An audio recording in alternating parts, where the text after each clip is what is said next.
देखो बेटा, सबसे पहले आज हमें डिस्कस करना है किसके बारे में, फिजिकल क्वांटिटी। कि फिजिकल क्वांटिटी क्या होती है, पहले यहां से हमें स्टार्ट करना है, प्रॉपर वे में समझना। जो स्टूडेंट्स नए हैं, जो स्टूडेंट्स पुराने हैं, वही चीज है जो आपने अभी तक पढ़ी है, कुछ नया नहीं मिलेगा आपको। अगर जब हम 7th स्टैंडर्ड में पढ़ रहे होते हैं तो सबसे पहला इंट्रोडक्शन हमारा यही होता है कि फिजिकल क्वांटिटी क्या होती है। फॉर एग्जाम्पल मैं आपसे बोलूं, ये पेन मेरे पास है, अगर आपको इसका लेंथ मेजर करना है तो आप मेजर कर सकते हो बेटा, क्या लेके मेजर कर सकते हो। या मैं बोलूं इसका मास मेजर करना है तो आप इसका तोल के वजन निकाल सकते हो। तो फिजिकल क्वांटिटी क्या होती है बेटा, any quantity which can be measure, जिसको हम क्या कर सकते हैं बेटा, मेजर कर सकते हैं। मेजर करने का मतलब आज के टाइम में तो आपकी हार्ट बीट भी मेजर होती है, साउंड की लाउडनेस वगैरह भी मेजर होती है, लाइट की स्पीड भी मेजर होती है। तो जो भी चीज अगर मेजर की जा सकती है उसी को क्या बोलेंगे बेटा, फिजिकल क्वांटिटी। बेसिकली इस फिजिकल क्वांटिटी को हम दो पार्ट में डिवाइड कर रहे हैं। फर्स्ट पार्ट कौन है बेटा, दूसरा पार्ट कौन होगा बेटा, हमारे लिए स्केलर्स और वेक्टर्स। ज्यादा डिटेल नहीं जाना इनके बारे में, स्केलर्स के बारे में। सबसे इंपॉर्टेंट पार्ट जो आपका फिजिक्स में होने वाला है वो कौन होगा बेटा, वेक्टर। पहले मैं इनका जस्ट इंट्रोडक्शन दे रहा हूं कि स्केलर क्या होते हैं और वेक्टर क्या होते हैं। तो देखो बेटा, मैं आपको एक एग्जांपल देता हूं। मैंने लिखा है 4 मीटर और यहां पे मैंने लिखा है बेटा 4 मीटर N2S। यहां जस्ट क्या लिखा हुआ है बेटा, 4 मीटर। यहां पे लिखा हुआ है 4 metre N2S means north to south. यानी यहां पर केवल और केवल क्या वैल्यू, क्या दिया हुआ है, ओनली वैल्यू। यहां पर वैल्यू के साथ साथ आपको क्या दे रखी है बेटा, डायरेक्शन। यानी ऐसी क्वांटिटीज जिनके अंदर ओनली क्या हो बेटा, मैग्नीट्यूड हो, और जिन क्वांटिटीज के अंदर मैग्नीट्यूड प्लस क्या हो बेटा, उन सब क्वांटिटीज को हम क्या बोलते हैं, वेक्टर। यानी वेक्टर्स वो क्वांटिटी होते हैं जिनमें मैग्नीट्यूड और डायरेक्शन दोनों होते हैं। कुछ क्वांटिटी जिनमें मैग्नीट्यूड ही होगा उनको हम क्या बोलने वाले हैं बेटा, स्केलर्स। कुछ एग्जांपल्स आपके जो सिलेबस में है वो सिंपल वर्ड्स में बता देता हूं, जैसे डिस्टेंस। डिस्टेंस कौन सी क्वांटिटी है बेटा, स्केलर। उसके अलावा उसके अलावा उसके अलावा पावर और एनर्जी और मास वगैरह सारी चीजें इसमें आ जाएंगी। वेक्टर्स में आपको सिंपल एग्जांपल जैसे डिस्प्लेसमेंट या वेलोसिटी या मान लीजिए एक्सेलरेशन या मान लीजिए बेटा फोर्स या मान लीजिए मोमेंटम। तो ये कुछ एग्जांपल्स मैंने आपको बताए हैं। बाकी आप जैसे जैसे पढ़ते जाएंगे आपको पता लगता जाएगा कि कौन सी क्वांटिटी स्केलर होने वाली है, कौन सी वेक्टर होने वाली। अगर हम जस्ट बात करें बेटा कि हमें केवल इंट्रोडक्शन देना था कि वेक्टर क्या है, स्केलर क्या है, तब तक तो ये बात ठीक थी। लेकिन मैं आपसे कहूंगा कि अगर आपसे कोई बोलता है कि कोई क्वांटिटी में मैग्नीट्यूड है और डायरेक्शन है, इसके बावजूद भी कुछ क्वांटिटी ऐसी है जिनमें ये दोनों चीजें होने के बावजूद भी वो क्या होंगी बेटा, स्केलर्स। यानी वेक्टर और स्केलर होने के लिए यही कंडीशन फॉलो नहीं होती है। सिंपल वर्ड्स में ये आप बोल सकते हो, जिन क्वांटिटीज के लिए कौन सा रूल लगेगा बेटा, वेक्टर सम रूल। जो क्वांटिटी वेक्टर सम रूल को फॉलो करेंगी उनको क्या बोला जाएगा बेटा, वेक्टर। चाहे आप उसमें ये मत बोलो मैग्नीट्यूड है या डायरेक्शन है, बोलना ही नहीं है। आप तो ये बोलो जिन फिजिकल क्वांटिटीज के लिए वेक्टर सम रूल एप्लीकेबल होता है वो सारे क्या होते हैं बेटा, वेक्टर्स होते हैं। और जहां पर वेक्टर सम रूल फॉलो नहीं हो, सम रूल नॉट फॉलो, तो वो सारी क्वांटिटीज क्या है बेटा, बोलो कैसे। मैं आपको एक एग्जांपल देता हूं।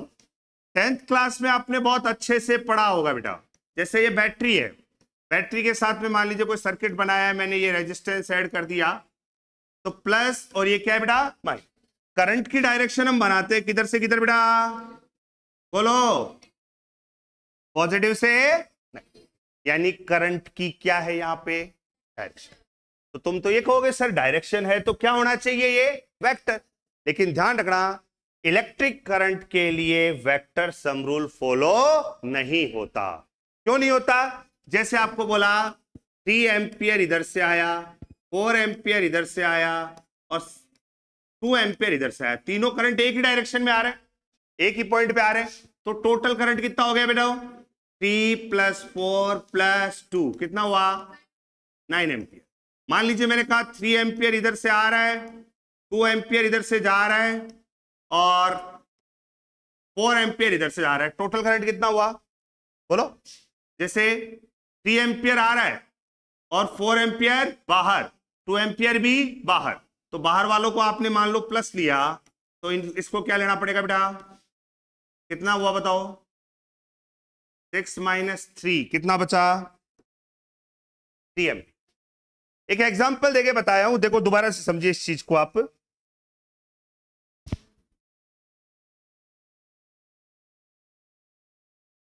जैसे मैंने आपसे कहा कि ये कोई पॉइंट है बेटा, इस पॉइंट के ऊपर यहां से कुछ करंट आएगा, यहां से कुछ करंट आएगा, यहां से कुछ करंट जा रहा है, यहां से कुछ करंट जा रहा है, तो समझना इस चीज को। मान लो करंट ये है I1, ये क्या है बेटा? ये क्या है बेटा? ये क्या है बेटा? I1।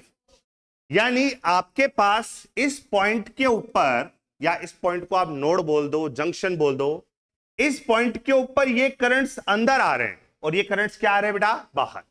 तो आप अंदर वालों को प्लस ले लो तो बाहर वालों को माइनस, या अंदर वालों को माइनस ले लो तो बाहर वालों को प्लस, जो आपकी चॉइस है। बोलो बेटा पहला कौन सा है? इसको मैंने प्लस लिया क्योंकि अंदर आ रहा है, I2 भी क्या होगा? माइनस माइनस, ये आपका क्या आ गया बेटा? Total current. क्या निकल के आया?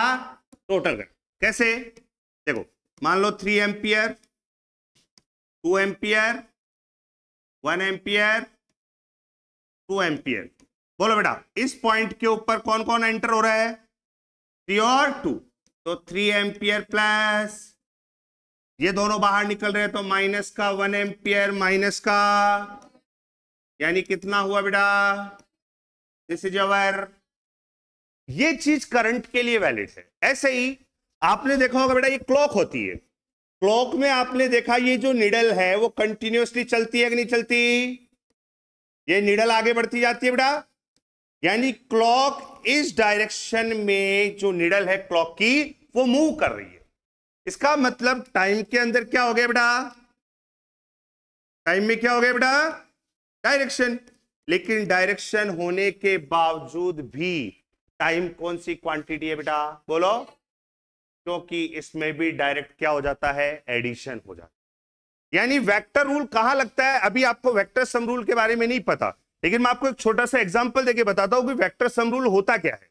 जैसे मैंने कहा इधर से 3 न्यूटन है, इधर से 4 न्यूटन है, दोनों किसी ऑब्जेक्ट पे लग रहे हैं, तो आपसे बोला जाएगा टोटल फोर्स कितना हुआ, तो आप इसका आंसर दोगे 3 + 4 कितना? 7। लेकिन आपको यह कहा जाएगा इधर से 3 न्यूटन, इधर से 4 न्यूटन, तो नेट फोर्स आप बोलोगे 1 न्यूटन। लेकिन आपको यह कहा जाएगा इधर से लगा 3 न्यूटन, इधर से लगा 4 न्यूटन, दोनों का रिजल्टेंट निकालोगे तो नेट का वैल्यू आएगा 5 न्यूटन। यानी हर बार वैल्यू क्या आ रही है बेटा? ये रूल सिखाऊंगा कि आया कैसे, ये आगे आएगा। तो अभी मैंने आपसे क्या बोला कि ये जो क्वांटिटी है यहां पर वेक्टर सम रूल लगेगा, और वेक्टर सम रूल में रिजल्ट हर बार क्या आएगा? अलग अलग आएगा। लेकिन जो सिंपल रूल होता है एडिशन का, जैसे 3 + 4 कितना होता है बेटा? लेकिन आप 3 न्यूटन + 4 न्यूटन 7 न्यूटन हो, हर बार हो, ऐसा पॉसिबल नहीं है। क्यों? क्योंकि इसमें आपको यह देखा जाएगा कि वहां पर एंगल कितना है। क्या देखा जाएगा बेटा? एंगल। तो आपको ओवरऑल जो बात बताई मैंने वो क्या बताई? स्केलर कौन होते हैं बेटा? जिन क्वांटिटीज के लिए वेक्टर सम रूल फॉलो नहीं होता। और वेक्टर्स कौन होते हैं बेटा? जिनके लिए वेक्टर सम रूल फॉलो होता है। दूसरी बात, जो आपके पास में टाइम है, इलेक्ट्रिक करंट है, इनमें डायरेक्शन होने के बावजूद भी ये कौन सी क्वांटिटी है बेटा? स्केलर। क्यों है? इसका रीजन यही देना है कि इन क्वांटिटीज में वेक्टर सम रूल फॉलो नहीं होता। समझ गए बात को? अब अपन स्टार्ट करते हैं कि वेक्टर क्या होता है। तो सबसे पहले बेटा वेक्टर का हमें समझना है रिप्रेजेंटेशन। क्या समझना है बोलो? रिप्रेजेंटेशन, कि किसी भी वेक्टर का रिप्रेजेंटेशन आपको कैसे करना है। तो देखो वेक्टर में मैंने बोला कितनी चीजें होती है बेटा? मैग्नीट्यूड प्लस में क्या होता है बेटा? यानी किसी भी वेक्टर क्वांटिटी के लिए दो चीजें रिक्वायर्ड हैं। कौन कौन सी? मैग्नीट्यूड और डायरेक्शन। मैंने आपसे कहा देखो डायरेक्शन के हिसाब से समझना, ये कौन सी डायरेक्शन होती है बेटा? ये डायरेक्शन कौन सी होती है बेटा? ये कौन सी होती है बेटा? ये क्या होता है? मैंने लिखा for example 4 metre north to south. 4 metre north to south कैसे लिखोगे इसको? सबसे पहले बोलो वैल्यू कितनी है? तो 4 मीटर का एक सेगमेंट ले लो। क्या ले लो? सेगमेंट ले लो। डायरेक्शन बोलो बेटा नॉर्थ से, बोलो नॉर्थ से साउथ किधर आएगा? नीचे या ऊपर? नीचे। तो जिस डायरेक्शन में जा रहा है वहां पे लगा दो एरो, और जहां से स्टार्ट हुआ है वहां पे रहने दो डॉट। तो इस पॉइंट को क्या बोलते हैं बेटा? इस पॉइंट को क्या बोलते हैं? यानी किसी भी वेक्टर को, अब आप ये बोल सकते हो कि इसकी वैल्यू कितनी है? बोलो बेटा 4 मीटर। और डायरेक्शन किधर आ रही है बेटा इसकी? बोलो नॉर्थ से साउथ। मैं अगर ऐसे बोलता 4 metre east to west, east to, क्या करोगे बेटा? पहले 4 मीटर का सेगमेंट बनाया, उसके बाद डायरेक्शन बोलो ईस्ट टू वेस्ट किधर आएगा? इधर आएगा या इधर आएगा? बोलो इधर की तरफ। तो इधर की तरफ आ रहा है तो यहां पे क्या लगा दो? एरो। ये वाला पॉइंट क्या बन गया आपका? टेल। और ये वाला पॉइंट क्या बन गया बेटा? हेड। यानी किसी भी वेक्टर के अंदर आपसे कोई पूछे तो वेक्टर के कितने पार्ट होते हैं बेटा? 2। जहां से वेक्टर स्टार्ट करेगा उसको क्या बोलेंगे? टेल। टेल को सिंपली क्या लिखना है आपको? टी। और जहां जिस डायरेक्शन में वो आगे बढ़ेगा उस पॉइंट को क्या बोलते हैं बेटा? हेड। और हेड को क्या लिखेंगे अपन? एच। बात समझ में आ गई? अब वेक्टर को लिखने का तरीका सुनो। जैसे हमने कहा वेक्टर को हमने क्या नाम दिया बेटा? ए। क्या नाम दिया? ए। उसके ऊपर आप इस तरह से एरो बना दो तो इसको बोला जाएगा ए वेक्टर। क्या बोला जाएगा इसको? ए वेक्टर। जैसे यहां पे मान लो फोर्स होता है, फोर्स को अपन क्या लिखते हैं बेटा? एफ।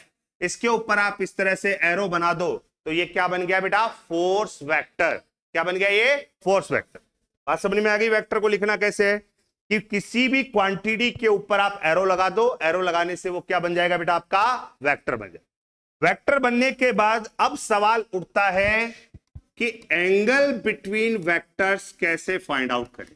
ये आपके लिए बहुत इंपॉर्टेंट होने वाला है बेटा, एंगल बिटवीन वेक्टर्स। क्योंकि बच्चे क्वेश्चन करने लग जाते हैं, नीट की प्रिपरेशन कर रहे हैं, जेई की प्रिपरेशन कर रहे हैं, क्वेश्चन आता है, क्वेश्चन में जो थीटा दे रखा होता है उसी को करेक्ट मान के आंसर निकाल देते हैं। ऑप्शन में वो उनको आंसर भी मिल जाता है और लास्ट में फाइनली मालूम पड़ता है 4 में से कितने नंबर आए? 0। उसके पीछे रीजन क्या है? तो ध्यान देना बेटा कि वेक्टर्स के बीच में एंगल कैसे देखना है। तो देखो आप ध्यान से समझे, ये आपके पास मान लो फर्स्ट वेक्टर है ए और ये सेकंड वेक्टर क्या है बेटा? यहां देखना, ये वेक्टर कौन है बेटा? ए। और ये वेक्टर कौन है बेटा? बी। सेम ऐसे ही ये वेक्टर कौन है बेटा? ए। और ये वेक्टर कौन है बेटा? बी। इसमें खास चीज आपको जो देखनी है वो क्या है, वो ध्यान दो। यहां इस ए वेक्टर और बी वेक्टर, इस ए वेक्टर का ये क्या है बेटा? ये क्या है इसका? बी वेक्टर का ये क्या है? ये क्या है बेटा इसका? दोनों के क्या मिल रहे हैं यहां पे? Tell tell. तो ध्यान रखना, टेल टेल जब भी मिलेगा एंगल हमेशा अंदर वाला लेना है। एंगल हमेशा कहां लेना है बेटा? अंदर वाला। अगर यहां देखोगे तो ये क्या है बेटा? ये क्या है? ये क्या है? ये क्या है बेटा? दोनों के क्या मिल रहे हैं? तो जब भी हेड हेड मिलेगा तो भी एंगल कौन देखेगा? अंदर वाला। लेकिन यहां आप ध्यान से देखिए, यहां इसका क्या था बेटा? इसका, इस वाले का, इसका। तो जब हेड और टेल मिलेगा तो एंगल कैसे देखना है? जो आपका हेड है उसको डॉट डॉट करके आगे बढ़ाओ। डॉट डॉट डॉट करके क्या करो? तो ये डॉट डॉट डॉट करके आगे बढ़ाए तो हेड कहां पहुंच गया, आगे। अब पीछे कौन रह जाएगा, तो टेल और टेल के बीच का एंगल कैसे देखते हैं बेटा, ये। तो ये आपका क्या माना जाएगा, थीटा। एक एग्जांपल देता हूं, क्वेश्चन देता हूं, समझने की कोशिश करें।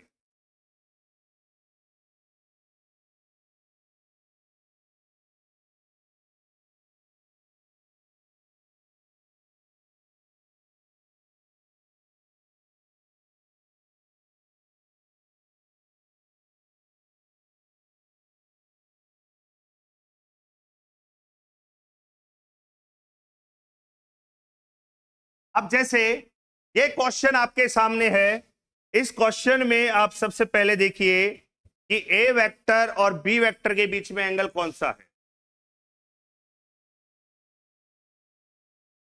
कि ए वेक्टर और बी वेक्टर के बीच में एंगल कौन सा है, बी वेक्टर और सी वेक्टर के बीच में एंगल कौन सा है, सी वेक्टर और डी वेक्टर के बीच का एंगल कौन सा है, ए वेक्टर और डी वेक्टर के बीच का एंगल कौन सा है। तो मैंने आपसे पहले क्वेश्चन कहा कि ए वेक्टर और बी वेक्टर के बीच का एंगल क्या है। दूसरा क्वेश्चन, बी वेक्टर और सी वेक्टर के बीच का एंगल कौन सा है। अगला बोला C vector and D vector के बीच का एंगल क्या है, और मैंने बोला बेटा ए वेक्टर एंड डी वेक्टर के बीच का एंगल कौन सा है। एक एक करके समझते हैं, ध्यान से समझना। आंसर कई बार हमें आता है लेकिन आने के बावजूद गलत हो जाता है।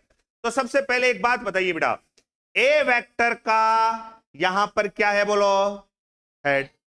बी वेक्टर का यहां पर क्या है बेटा, जब हेड और टेल मिलते हैं तो क्या करते हैं, हेड को आगे बढ़ाएं। हेड को क्या करे बेटा, आगे बढ़ाओ। बढ़ाने के बाद बताओ ये वाला एंगल कितना बचा, तो आपका ए और बी के बीच का एंगल कितना डिग्री होगा, 7। क्लियर। दूसरा, बी वेक्टर और सी वेक्टर को ध्यान से देखो। बी वेक्टर का क्या है यहां पे, हेड। सी वेक्टर का क्या है बेटा यहां पे, टेल। हेड को क्या करना पड़ेगा, आगे बढ़ाओ।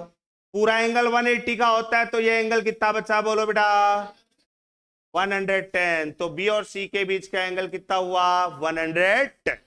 अगला देखिए बेटा, सी वेक्टर और डी वेक्टर के बीच में, यहां पे बोलो सी वेक्टर का क्या है, हेड। डी वेक्टर का भी क्या आ रहा है बेटा, हेड। हेड हेड मिल रहे हैं तो एंगल कितना होगा, बोलो यहां पे 110 डिग्री। अगला देखिए बेटा, ए वेक्टर और डी वेक्टर। ए वेक्टर का क्या है यहां पे, टेल। डी वेक्टर का भी क्या है बेटा यहां पे, टेल। टेल से टेल मिलेगा तो एंगल कितना डिग्री हुआ, 70 डिग्री। बोलो सभी को समझ में आया कि नहीं आया। यानी दो वेक्टर्स के बीच में एंगल निकालने का पैटर्न ये है कि जब भी हेड से हेड मिलेगा, टेल से टेल मिलेगा, तो जो इंटीरियर एंगल होगा वही आपका थीटा माना जाएगा। लेकिन जिस केस में हेड और टेल मिलेंगे, उस केस में आपको हेड को आगे फॉरवर्ड करना है और जो एक्सटीरियर एंगल बनेगा वो आपका थीटा माना जाएगा। क्लियर है यहां तक। इसके बाद में हम आगे बढ़ते हैं। सबसे पहले वेक्टर का जो नॉर्मलाइजेशन फॉर्म था वो आपको मैंने बताया। अब इसके बाद में सबसे पहले टाइप्स ऑफ वेक्टर की बात कर ले। किसकी बात कर ले बेटा, टाइप्स ऑफ वेक्टर्स। कि वेक्टर्स किस टाइप के होते हैं, कितने टाइप के हैं, वो सारे हम समझते हैं। देखो बेटा, एक तो होगा लाइक वेक्टर्स। कौन से वेक्टर, एक होगा आपका अनलाइक वेक्टर, एक होगा आपका इक्वल वेक्टर्स। कौन सा वेक्टर, इक्वल वेक्टर्स। उसके अलावा कॉनकरेंट वेक्टर्स। कौन से वेक्टर बेटा, नेक्स्ट क्या होंगे बेटा, कोप्लेनर वेक्टर्स। उसके अलावा ऑर्थोगोनल वेक्टर्स। उसके अलावा कोलिनियर वेक्टर्स। उसके अलावा जीरो वेक्टर। उसके अलावा यूनिट वेक्टर। देखो बेटा, ये टाइप्स हैं, तो इसके बारे में हम एक एक करके समझते हैं कि कौन सा वेक्टर कहां पे काम आएगा। हमारे नाम से ही मालूम पड़ रहा है बेटा, क्या है बोलो, लाइक वेक्टर। लाइक का मतलब क्या होता है, सेम। यानी जिन वेक्टर्स की क्या सेम होगी बेटा, जिन वेक्टर्स की डायरेक्शन सेम होगी उनको क्या बोला जाएगा बेटा? लाइक। कैसे? जैसे मैंने कहा ये कौन सा वेक्टर है बेटा? ये कौन सा वेक्टर है बेटा? दोनों की क्या सेम है बेटा? डायरेक्शन। ए वाला भी इधर जा रहा है, बी वाला भी इधर जा रहा है, दोनों की डायरेक्शन सेम है, इसलिए इसको क्या बोलेंगे बेटा? Like vectors. दूसरा अनलाइक वेक्टर। अनलाइक का मतलब जिनकी डायरेक्शन क्या हो? अपोजिट हो, सेम ना हो, क्या हो मतलब? अपोजिट। अपोजिट कैसे? जैसे मान लो बेटा ये कौन सा वेक्टर है? ए। ये कौन सा है बेटा? बी। तो यहां पे ए और बी दोनों का डायरेक्शन क्या आ रहा है बेटा? अपोजिट आ रहा है, इसलिए इनको क्या बोलने वाले हैं हम? Unlike vector. अगला क्वेश्चन है इक्वल वेक्टर्स। जैसे इक्वल वेक्टर्स क्या होते हैं तो ध्यान दो, इसमें मैंने इसको क्या लिखा बेटा? ए वेक्टर। इसको क्या लिखा बेटा मैंने? मतलब दोनों में क्या खास देखा आपने कि दोनों का मैग्नीट्यूड, इसका मैग्नीट्यूड भी इतना है, इसका मैग्नीट्यूड भी इतना है, मैग्नीट्यूड भी सेम है प्लस डायरेक्शन भी सेम है। यानी जिन वेक्टर्स का मैग्नीट्यूड और डायरेक्शन दोनों सेम होते हैं ऐसे वेक्टर्स को क्या बोला जाता है बेटा? बोलो, इक्वल। अब मैं आपसे कहूं क्या सारे के सारे इक्वल वेक्टर लाइक वेक्टर होते हैं? सोचिए, क्या सारे के सारे इक्वल वेक्टर लाइक वेक्टर होते हैं? होते हैं, क्योंकि इक्वल वेक्टर्स में डायरेक्शन और मैग्नीट्यूड क्या होते हैं? सेम। लेकिन मैं आपसे बोलूं क्या सारे लाइक वेक्टर इक्वल वेक्टर होते हैं? क्योंकि लाइक वेक्टर वो होते हैं जिनमें डायरेक्शन ही सेम हो, तो हो सकता है मैग्नीट्यूड सेम भी आ सकता है और नहीं भी आए। नेक्स्ट है बेटा कॉनकरेंट वेक्टर्स। कॉनकरेंट वेक्टर्स क्या होते हैं समझते हैं। लिखा मैंने कॉनकरेंट वेक्टर्स। कॉनकरेंट वेक्टर्स वो होते हैं बेटा जिनका स्टार्टिंग पॉइंट सबका क्या हो? सेम। जैसे मान लो ये ए वेक्टर है, ये बी वेक्टर और ये सी, यानी जिन सबका स्टार्टिंग पॉइंट क्या हो? स्टार्टिंग पॉइंट क्या हो बेटा? सेम। तो जिनका स्टार्टिंग पॉइंट सेम होगा उनको क्या बोलेंगे बेटा? कॉनकरेंट वेक्टर्स। इसके अलावा आपको बोला गया कोप्लेनर वेक्टर्स। कौन से वेक्टर बेटा? Coplanar vector. अब कोप्लेनर का मतलब है कि जो वेक्टर किस में एग्जिस्ट करते हो बेटा? सेम प्लेन में। सेम प्लेन कैसे समझना इसको, ये एक्स है, ये वाई है और ये क्या है बेटा? जैसे यहां ये एक्स कोऑर्डिनेट है, यहां पे ये कौन सा कोऑर्डिनेट है बेटा? वाई। एक्स और वाई मिलकर बनाते हैं एक्स वाई प्लेन। कौन सा प्लेन बनाएंगे? वाई और जेड मिलकर बनाएंगे बेटा कौन सा प्लेन? Y z plane. और एक्स और जेड मिलकर बनाएंगे बेटा कौन सा? X z. तो अब मैं आपसे कहूं कि मान लीजिए ये एक वेक्टर है ए वेक्टर, ये दूसरा वेक्टर है बी वेक्टर। बोलो ये दोनों वेक्टर कौन से प्लेन में आ रहे हैं बेटा? X y. यानी दोनों एक ही प्लेन में है, तो ये क्या होंगे बेटा? Coplanar vector. लेकिन मैं कहूं एक वेक्टर इधर है, एक वेक्टर इधर है, तो बताओ क्या ये कोप्लेनर हो सकते हैं? नहीं हो सकते। यानी जो वेक्टर एक ही प्लेन में एग्जिस्ट करेंगे उनको क्या बोला जाएगा बेटा? Coplanar vector. नेक्स्ट आपका आएगा बेटा कोलिनियर वेक्टर। कौन से?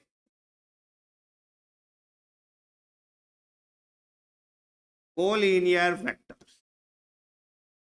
कोलिनियर वेक्टर्स क्या है? देखो बेटा, ये मैंने बनाया कौन सा वेक्टर?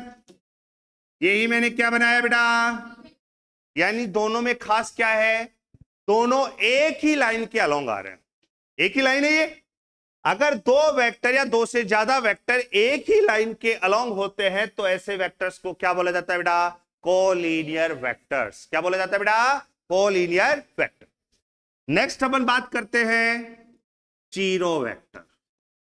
किसकी बात करेंगे बेटा? बहुत इंपॉर्टेंट होने वाला है, समझना। जीरो वेक्टर क्या होता है? देखो बेटा, नाम से मालूम पड़ रहा है जिस वेक्टर का मैग्नीट्यूड क्या हो?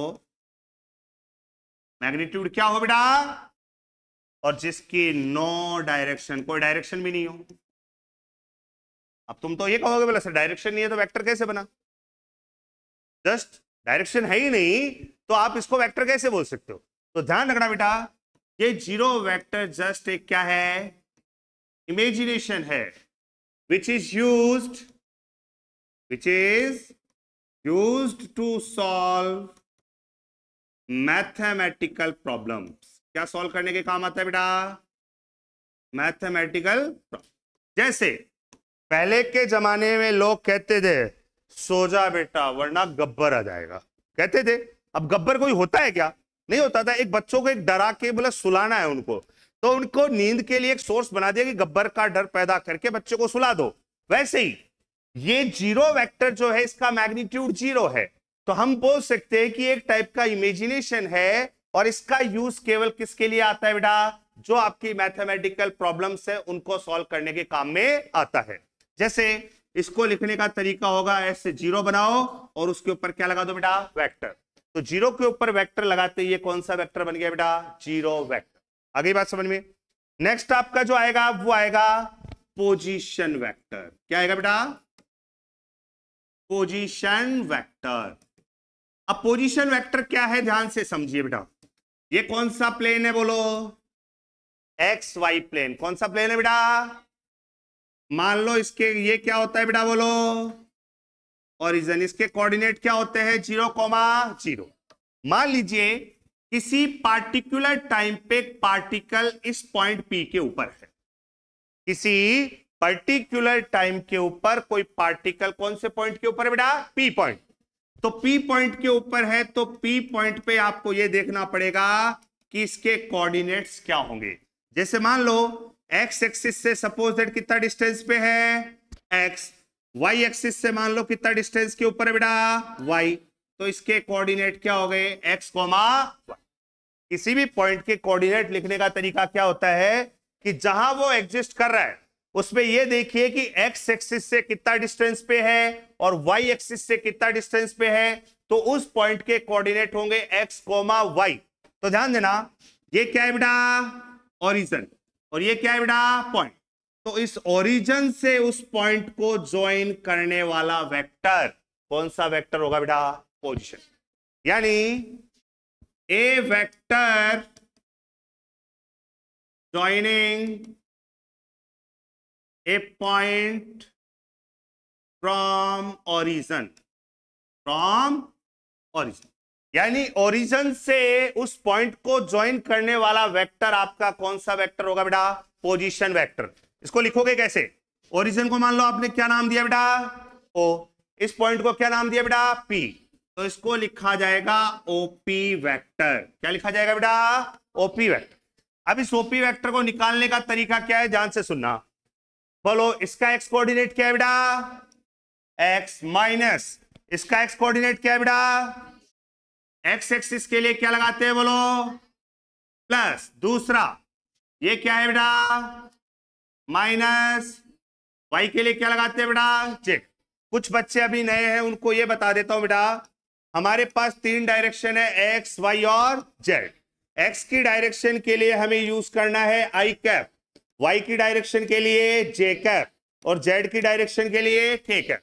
तो यहां से ओपी वेक्टर को क्या लिखा जाएगा बोलो बेटा, एक्स आई कैप प्लस वाई जे कैप। एक्स आई कैप प्लस वाई जे कैप जो है वो आपका कौन सा वेक्टर हो गया बेटा, पोजीशन वेक्टर। मैंने एक एग्जांपल दिया कि कोई पार्टिकल इस प्लेन में पॉइंट 3,4 पे है, तो इसका पोजीशन वेक्टर क्या होगा बताओ। इस पॉइंट इसका पोजीशन वेक्टर होगा 3i कैप प्लस 4। लेकिन अगर आपको मैं कह दूं कि 3D के अंदर कोई पॉइंट दिया हुआ है जिसके कोऑर्डिनेट है 3,4,5, तो इसका पोजीशन वेक्टर कैसे लिखा जाएगा बताओ, 3i कैप प्लस 4 प्लस 5। समझ में आ गया पोजीशन वेक्टर कैसे लिखना है। तो किसी भी पॉइंट के कोऑर्डिनेट्स के अकॉर्डिंग उसमें आई कैप, जे कैप और के कैप लगा दोगे तो आपका कौन सा वेक्टर निकल के आएगा बेटा, पोजीशन वेक्टर। उसके बाद में आपका जो आता है वो होता है डिस्प्लेसमेंट वेक्टर। कौन सा वेक्टर है बेटा, डिस्प्लेसमेंट वेक्टर। जैसे समझना इसको, मान लीजिए कोई पार्टिकल पहले स्टार्टिंग में कौन से पॉइंट के ऊपर था बेटा, ए पर। जब वो ए पर था तो उसका पोजीशन वेक्टर क्या होगा बेटा बोलो, क्या होगा पोजीशन वेक्टर, ओए वेक्टर। क्या होगा, मान लो वो चल के अब ए से कहां पर पहुंच गया, अब इसका पोजीशन वेक्टर क्या होगा बेटा, ओबी वेक्टर। तो ये ए से बी तक आया है, तो इस डायरेक्शन में जो वेक्टर बनेगा इसी को हम बोलेंगे बेटा डिस्प्लेसमेंट वेक्टर। क्या बोलेंगे, आरबी वेक्टर माइनस आर। जैसे मान लो इसको लिखा मैंने आर ए वेक्टर, इसको लिखा मैंने, या ऐसे नहीं लिखो तो आप सिंपल वे में लिख सकते हो इसको किस तरह से, देखिए जैसे मान लो इस पॉइंट को क्या नाम दिया बेटा अपन ने ए, इस पॉइंट को क्या नाम दिया बेटा बी, ए से बी तक गए हो तो ये आपका डिस्प्लेसमेंट हो गया, क्या नाम दोगे बताओ इसको, ए बी वेक्टर। तो ये यहां ओरिजिन से देखोगे तो ये आपका कौन सा वेक्टर होगा बेटा, बोलो ये कौन सा वेक्टर होगा बेटा, तो इनिशियल पोजीशन वेक्टर कौन है, ओ ए वेक्टर।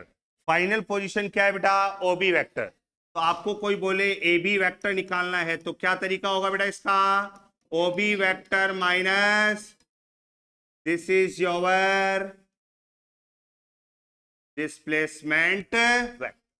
जैसे एग्जांपल के तौर पे देखिए, आपको क्वेश्चन आ गया, मान लो पहले x1 कोमा y1 पे था, अब आपका पार्टिकल कहां पे आ गया, x2 कोमा, अब आपको बोला गया कि इसका डिस्प्लेसमेंट वेक्टर बताओ, क्या बताओ बेटा, डिस्प्लेसमेंट वेक्टर।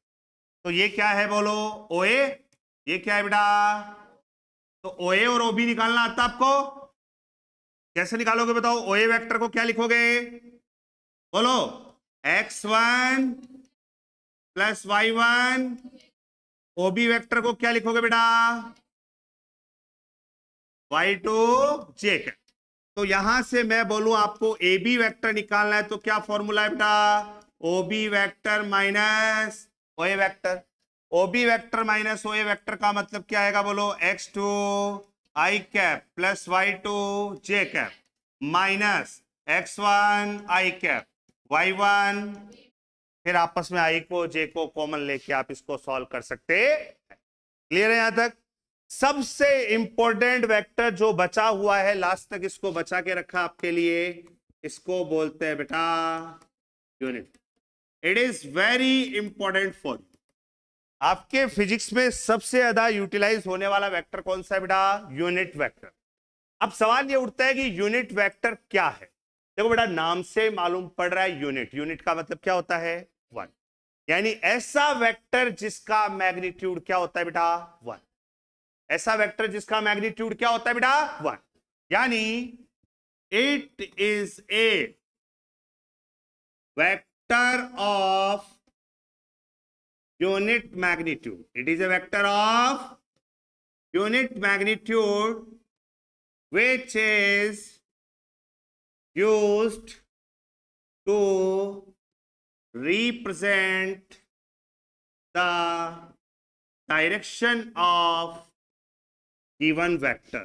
डायरेक्शन ऑफ मतलब जो वेक्टर आपको दे रखा है उसकी डायरेक्शन को रिप्रेजेंट करने के लिए हम एक वेक्टर का यूज करते हैं, उसको क्या बोलते हैं बेटा, यूनिट वेक्टर। फॉर एग्जांपल, इस क्लास में 5 स्टूडेंट ऐसे हैं जिनका नाम सिमिलर है, मान लीजिए सबका नाम राहुल है। अब उसमें एक राहुल सैनी है, एक राहुल शर्मा है, एक राहुल वर्मा है, एक राहुल जांगीड़ है, अलग अलग नाम के साथ इंडिकेशन है। तो मैं अगर राहुल बोलूंगा तो वो सारे पांचों के पांचों बच्चे खड़े हो जाएंगे, लेकिन मैं पार्टिकुलर इंडिकेट कर दूं कि राहुल शर्मा खड़ा हो तो राहुल शर्मा ही खड़ा होगा, राहुल वर्मा बोलूंगा तो राहुल वर्मा ही खड़ा होगा। वैसे ही किसी भी वेक्टर की हमें बतानी है क्या बेटा, डायरेक्शन। उस डायरेक्शन को बताने के लिए हम एक ऐसे वेक्टर का यूज करते हैं जिसका मैग्नीट्यूड कितना होता है बेटा, यूनिट। यूनिट का मतलब होता है वन, यानी ऐसा वेक्टर जिसका मैग्नीट्यूड वन होता हो उसी वेक्टर को क्या बोलते हैं बेटा, यूनिट वेक्टर। जैसे मान लो ये आपका यहां से यहां तक एक वेक्टर जा रहा है, इसको मैंने क्या नाम दिया बेटा, ए वेक्टर। क्या नाम दिया, ए वेक्टर। अब एक बात बताओ, ए वेक्टर की डायरेक्शन किधर है, इधर। तो इसी डायरेक्शन में आप जो इसका वैल्यू है, मान लो वैल्यू कितना है इसका, ए, उसके ऊपर क्या लगा दो बेटा, कैप लगा दो। क्या लगा दो, कैप। तो ये क्या हो गया बेटा, बोलो यूनिट वेक्टर ऑफ किसका, ए वेक्टर का ये यूनिट वेक्टर है। जैसे हमारे पास 3 डायरेक्शन है, कौन कौन सी बेटा? एक्स, वाई और जेड। तो एक्स की डायरेक्शन के लिए ऑटोमेटिक मैंने क्या लगाना है? आई कैप। वाई की डायरेक्शन के लिए ऑटोमेटिक क्या लगाना है बेटा? जे कैप। और जेड की डायरेक्शन के लिए क्या लगाना है बेटा? के कैप। जैसे मैंने आपसे कहा एक लड़का है वो एक्स एक्सिस के अलोंग, कौन से एक्सिस के अलोंग? एक्स एक्सिस के अलोंग 5 मीटर चला, तो उसका डिस्प्लेसमेंट लिखो। कैसे लिखोगे बताओ? कितना मीटर चला? कौन से एक्सिस के अलोंग चला? एक्स के लिए क्या लगा दो? खत्म। समझ में आ गई बात? मैं कहता मान लीजिए वो वाई एक्सिस के अलोंग चलता 5 मीटर, तो उसका डिस्प्लेसमेंट कैसे लिखते बताओ आप? 5 के। अब सुनिए, ये जो यूनिट वेक्टर होता है बेटा, इसका फॉर्मूला होता है given vector, given divide by magnitude of, given vector divide by magnitude of vector. तो देखो यूनिट वेक्टर को मैंने क्या लिखा बोलो? A cap. गिवन वेक्टर को मैंने क्या लिखा बेटा? ए वेक्टर। और किसी भी वेक्टर के मैग्नीट्यूड को लिखना है तो उसके 2 तरीके हैं, या तो उस वेक्टर के दोनों तरफ इस तरह से मोड़ का साइन बना दो, तो ये क्या बन जाएगा बेटा? मैग्नीट्यूड। या दूसरा तरीका है ए कैप लिखा हुआ है, उसमें ए वेक्टर डिवाइड बाई, इस ए वेक्टर को भी हटा दो और इस मैग्नीट्यूड का साइन भी हटा दो, डायरेक्ट क्या लिख दो आप? ए। दोनों बातें एक ही हैं। चाहे आप यूनिट वेक्टर को लिख रहे हो तो a cap equal to a vector upon magnitude of a vector लिखो, या a cap equals to a vector direct क्या लिख दो? Simple a. तो ये भी आपका मैग्नीट्यूड ही है और ये भी आपका क्या है बेटा? मैग्नीट्यूड। मैग्नीट्यूड में ध्यान रखना डायरेक्शन नहीं आएगी, मैग्नीट्यूड में क्या नहीं आएगी? डायरेक्शन। सबसे इंपॉर्टेंट बात जो अब तक नहीं बोली गई थी वो क्या है? ध्यान से देखना कि मैंने कहा ए कैप, ए कैप क्या है बेटा? बोलो क्या है ये? Unit vector. अगर मैं इसके दोनों तरफ ये सिंबल बना दूं, इसका मतलब क्या हुआ? मैग्नीट्यूड। क्या हुआ इसका मतलब? मैग्नीट्यूड। यानी मैग्नीट्यूड ऑफ यूनिट वेक्टर हमेशा कितना होगा? 1 होगा। यूनिट वेक्टर का मैग्नीट्यूड हमेशा क्या होगा? 1। जैसे मैंने कहा, बोलो बेटा आई कैप का मैग्नीट्यूड, जे कैप का मैग्नीट्यूड, के कैप का मैग्नीट्यूड, कितनी वैल्यू आएंगी बताओ तीनों की? समझ में आ गया? 1 क्यों आएगा? क्लियर है? ठीक है।